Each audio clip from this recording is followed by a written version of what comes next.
introduction to microprocessor and instruction set and programming of 8085, ये दोनों भी हमने पढ़ा है अच्छे से।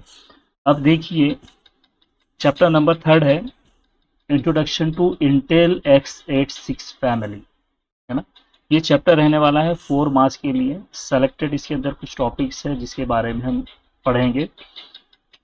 अब देखिए बहुत आसान है, यहाँ पर थोड़ा सा आपको ध्यान में रखना है प्रोग्रामिंग मॉडल के बाद। प्रोग्रामिंग मॉडल हमने देखा था 8085 का। अब क्या प्रोग्रामिंग मॉडल है हमारा, ये माइक्रो प्रोसेसर की प्रोग्रामिंग में जो भी रजिस्टर्स इन्वॉल्व है, जैसे कि स्टेटस रजिस्टर्स है, एक्यूमुलेटर है, register B C D E H L, stack pointer और प्रोग्रामिंग काउंटर, है ना, प्रोग्रामिंग काउंटर तो पीसी है। तो ये मॉडल को आपने थोड़ा सा जहन में रखना है ना। अब यहाँ पर इंटेल x86 फैमिली बोले तो क्या, इसका मतलब क्या है, ठीक है। तो देखिए 1978 में, है ना, 8086 माइक्रो प्रोसेसर इवॉल्व हो गया था और यहीं से मेजर डायरेक्शन और टेक्नोलॉजी के अंदर बहुत ह्यूज चेंजेस हुए। कहाँ पर, माइक्रो प्रोसेसर की टेक्नोलॉजी के अंदर। अब देखिए चाहे 808 हो, 8088 हो, चाहे 8086 हो, इनके जो आर्किटेक्चर होते हैं तकरीबन सेम होते हैं, ठीक है, वर्किंग सेम होती है।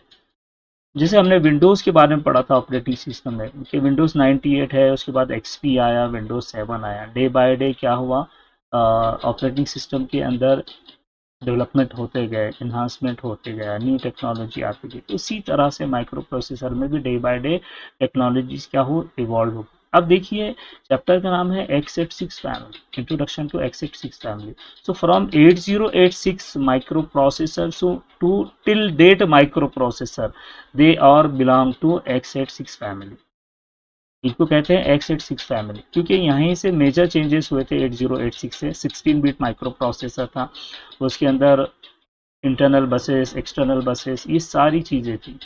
देखिए in 1981 IBM introduced a personal computer based on 8088 और 8086. Since then many manufacturers यानी different companies have developed their PC and 8088 has evolved. 8086 microprocessor क्या हो, evolved हुआ। अब देखिए both the microprocessor were very fast, बहुत ज़्यादा फास्ट है। वाइडर एक्सटर्नल डेटा बस उनके पास था। डेटा बस के बारे में आपको पता है कि डेटा बस क्या होता है।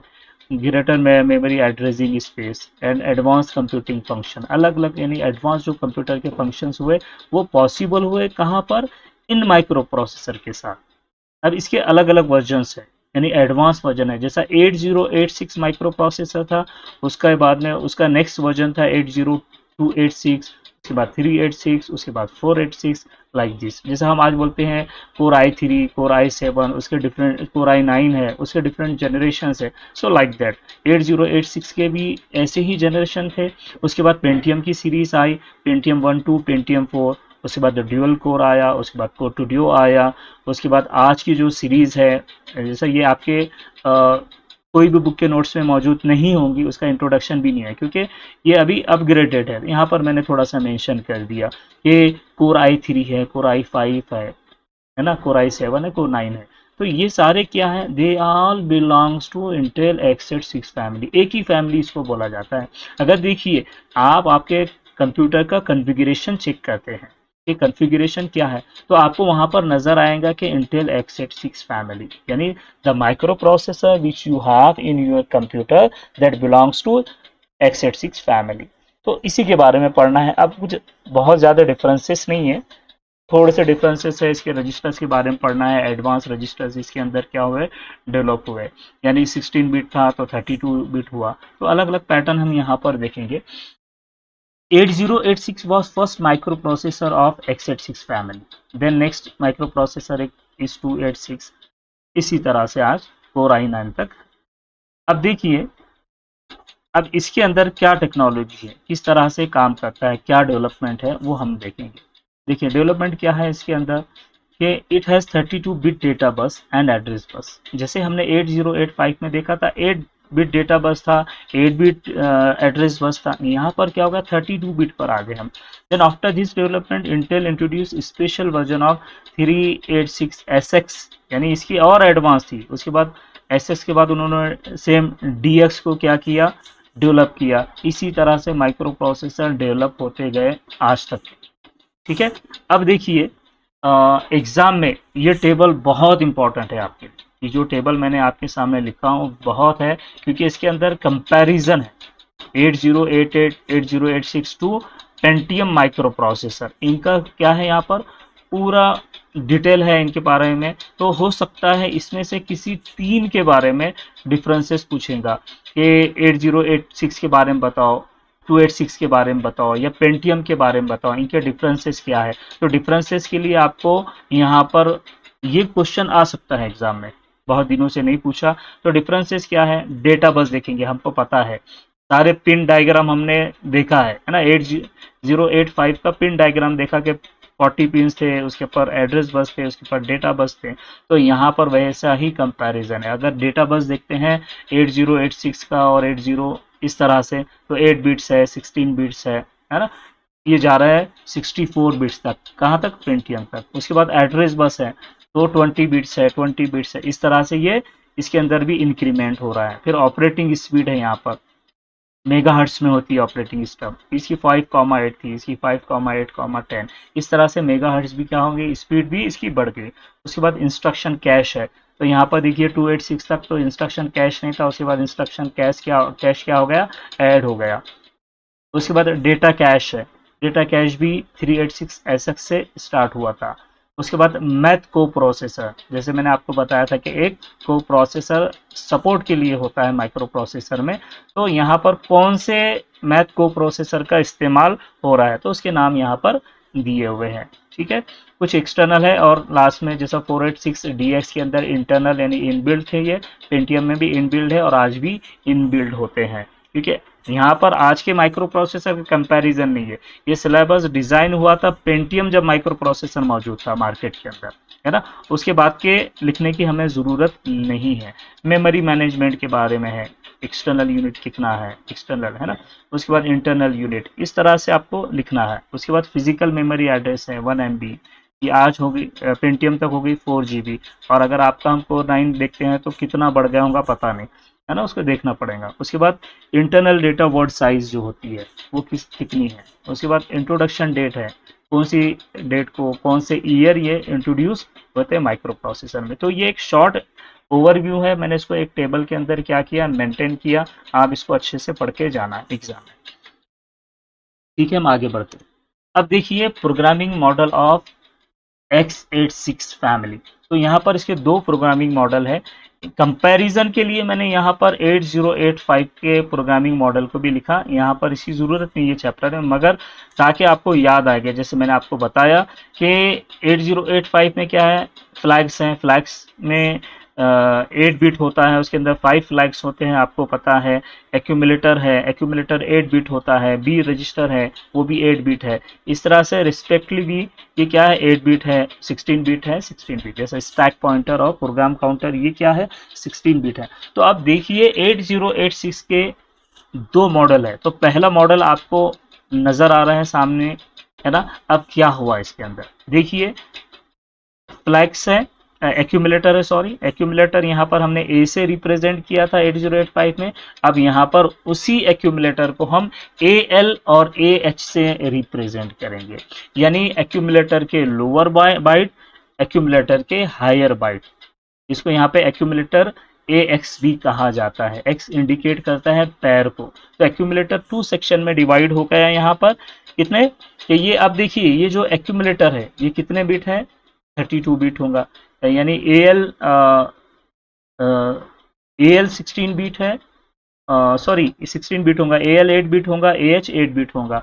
उसके बाद इसके अंदर और जैसा B है, C है, D है, तो यहाँ पर बेस रजिस्टर है, BX उसको कहा जाता है, BL और BH। जैसा 8085 में सिर्फ B था, तो यहाँ पर क्या होगा, बी के लोअर बाइट्स, बी के हायर बाइट्स, उसी तरह से सी के लोअर बाइट्स, सी के हायर बाइट, इसको काउंटर सी एक्स का नाम दिया गया। उसके बाद डी को डेटा डी एक्स का नाम दिया, जैसे डी एल और डी एच। अब देखिए यहाँ पर भी स्टैक पॉइंटर है एस पी। उसके बाद ये 32 बिट होगा, ये कितने बिट होगा, 32 बिट होगा। उसके बाद बेस पॉइंटर, एक नया रजिस्टर यहाँ पर क्या होगा, ऐड होगा। उसके बाद इंस्ट्रक्शन पॉइंटर है, सोर्स इंडेक्स है, डेस्टिनेशन इंडेक्स है, कोड सेगमेंट है, डेटा सेगमेंट है, स्टैक सेगमेंट है, एक्स्ट्रा सेगमेंट है। उसके बाद यहाँ पर क्या है, फ्लैग्स है।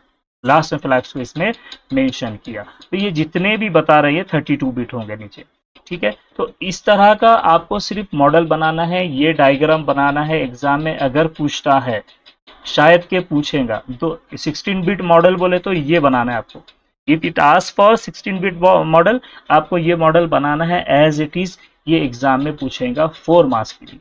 कितने मार्क्स के लिए, 4। इसको डिस्क्राइब नहीं करना है, इसके बारे में आपको लिखना नहीं है। You just draw this and you get the marks.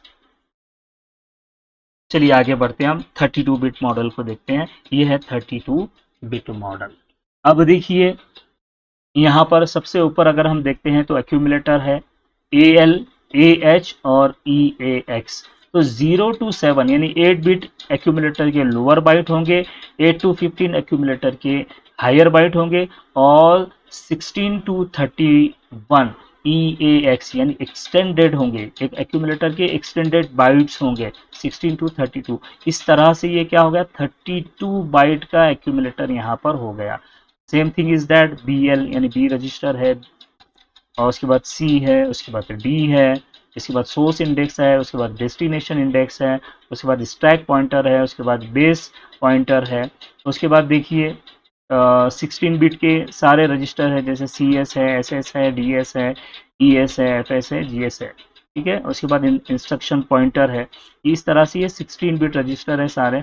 और फ्लैग्स अगर हम देखते हैं यहाँ पर, ये मॉडल है देखिए 80386, 486 और पेंटियम का मॉडल है। तो यहाँ पर देखेंगे फ्लैग्स के लोअर बाइट है, फ्लैग्स के हायर बाइट्स हैं 8 बिट के, और 16 बिट के एक्सटेंडेड फ्लैग्स हैं। तो यहाँ पर फ्लैग्स भी क्या हो गए, एक्सटेंडेड हो गए। इसका पूरा डिस्क्रिप्शन यहाँ पर बाजू में दिया हुआ है, ठीक है। तो ये भी एग्जाम में पूछता है, if it ask for draw the programming model of 32 bit 808 Intel x86 family.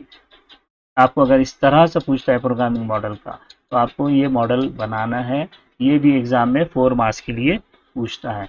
तो देखिए मैंने आपको बताया कि 2 क्वेश्चन है। पहले वाला ये है, ये एग्जाम में पूछ सकता है ये मॉडल। दूसरा ये मॉडल। उसके बाद फ्लैग्स है, क्या है इसके अंदर, फ्लैग्स है, फ्लैग्स ऑफ 8086 माइक्रो प्रोसेसर। तो देखिए यहाँ पर स्टेटस रजिस्टर का पूरा रजिस्टर यहाँ पर मैंने लिखा है 0 to 31, यानी 0 से 0 पे क्या है, कैरी फ्लैग है, 2 पे पैरिटी है, 4 पे ऑक्सिलरी कैरी है, 6 के ऊपर D रजिस्टर बता रहा है जिसका नाम है डायरेक्शन। उसके बाद S रजिस्टर है, S फॉर साइन फ्लैग है, T है यहाँ पर, T फॉर ट्रैप है, यानी हमको पता है ट्रैप क्या होता है।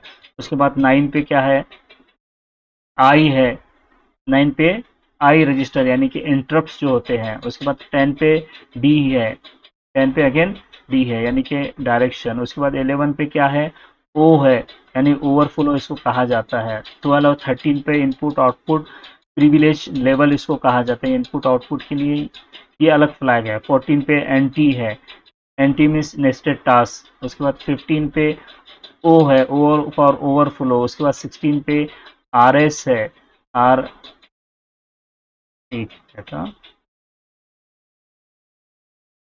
RF होना चाहिए, वो RF है, यानी उसके बाद रेज्यूमी है। उसके बाद VM है, BM है, वर्चुअल मोड है। उसके बाद AC है यानी कि ऑक्सिलरी कैरी। इस तरह से ये सारे फ्लैग्स के नाम है। अब देखिए यहाँ पर कौन कौन से प्रोसेसर में थे, तो बताइए कि सारे प्रोसेसर में इसी तरह के फ्लैग्स हुआ करते थे। तो देखिए जैसे हमने 8085 में 5 फ्लैग्स देखे, तो यहाँ पर आपको 14 फ्लैग्स होते हैं। कितने फ्लैग्स हैं, 14 फ्लैग्स है, जिसके बारे में आपको ज़्यादा कुछ बताना नहीं है। तो चैप्टर देखिए यहाँ तक ही है। फ्लैग्स के बारे में आपको पढ़ना है। ये फ्लैग्स का भी डायग्राम पूछ सकता है एग्जाम में 4 मार्क्स के लिए। इसको आपको इसी तरह से लिखना है, फ्लैग्स बनाइए और जितने भी फ्लैग है उसके नाम सामने लिखिए आप। तो ये एग्जाम में 4 मार्क्स के लिए पूछता है। ये पूछा तो 4 मार्क्स के लिए, ये डायग्राम पूछा तो 4 मार्क्स के लिए। और इसमें थोड़ा सा पढ़ लेना एसएक्स और डीएस का फुल फॉर्म क्या है। उसके बाद ये मॉडल पूछा तो ये 4 मार्क्स के लिए। और अगर इसमें से कोई कंपैरिजन पूछता है 4 माइक्रो प्रोसेसर का तो ये 4 मार्क्स के लिए। और अगर सिर्फ इंट्रोडक्शन पूछता है तो ये भी 4 मार्क्स के लिए पूछ सकता है। इस तरह से इसके कितने क्वेश्चन हो गए? 5 क्वेश्चन हो गए। 5 क्वेश्चन में से कोई एक क्वेश्चन यहाँ पर आ सकता है। तो इतना छोटा ही चैप्टर है ये, इसको आपने अच्छे से पढ़ लेना। तो इसको हम क्या करते हैं, यहाँ पर देखिए एंड करते हैं। अब हम स्टार्ट करते हैं नेक्स्ट चैप्टर।